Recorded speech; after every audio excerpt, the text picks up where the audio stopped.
নমস্কাৰ।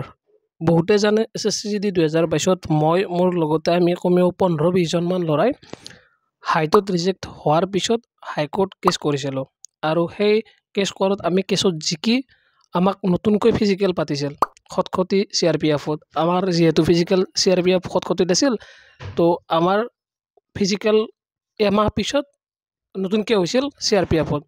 এইটো বহুতে জানে যিসকলে মোক আগৰ পৰা চাই থাকে, আৰু যিসকলে এতিয়া চাই আছে তেওঁলোকে হয়তো নাজানে। তো তাৰপিছত কি হ'ল, আমাৰ যিসকল আমি হাইট পাছ কৰিলোঁ, তাৰপিছত আমাৰ ফিজিকেল হ'ল, তাৰপিছত আমাৰ ল'ৰাবিলাকে ফিজিকেল পাছ কৰিলে নতুনকৈ, মানে ৰানিংটো বাকী হ'ল।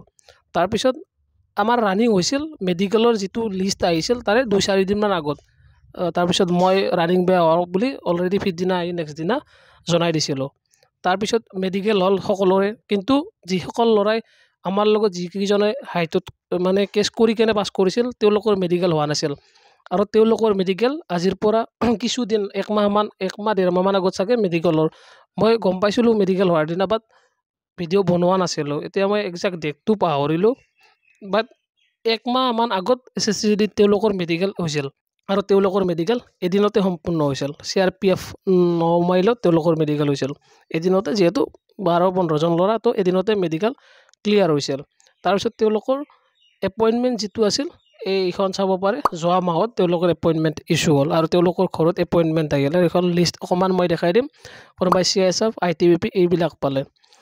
তো তেওঁলোকে ফাৰ্ষ্ট প্ৰিফাৰেঞ্চবিলাকে পালে, তেওঁলোকৰ মাৰ্ক আছিল গোটেই ল'ৰাবিলাকৰ 90+, 80+ মাৰ্ক আছিল, যিহেতু তেওঁলোকে ফাৰ্ষ্ট প্ৰিফাৰেঞ্চবিলাকেই পাই গ'ল। তো এই ভিডিঅ'টো আজি এই ডিটেইলছখিনি শ্বেয়াৰ কৰাৰ এটাই উদ্দেশ্য যে এওঁলোকে যদি সেই সময়ত একো ষ্টেপ নল'লে হয়, তেতিয়া হয়তো তেওঁলোকৰ চাকৰি নহ'ল হয়। তেওঁলোকে ষ্টেপ লৈছিল কাৰণে তেওঁলোকে আজি নিজে চাকৰিটো ল'ব সক্ষম হ'ল নিজৰ দমত। এতিয়া ভেকেঞ্চি এপ্লাই শেষ হ'ল আৰু নতুন ভেকেঞ্চি এতিয়া আমাৰ ৰিক্ৰুটমেণ্ট চলি আছে। তো নিশ্চয় এইবাৰো ফিজিকেলত কিবাহত এনেকুৱা সমস্যা হ'ব। তো মই এইটো ভিডিঅ' এই কাৰণে বনাইছোঁ যে সেই তেনেকুৱা ছেম যদি চিটুৱেশ্যন হয়, ঘৰত বহি নাথাকি কিবা নহয় কিবা ষ্টেপ লোৱা উচিত, আৰু নিজৰ যিটো প্ৰাপ্য থাকে সেইটো নিজে লোৱা উচিত, আৰু নিজে যুদ্ধ কৰি ল'বই লাগিব।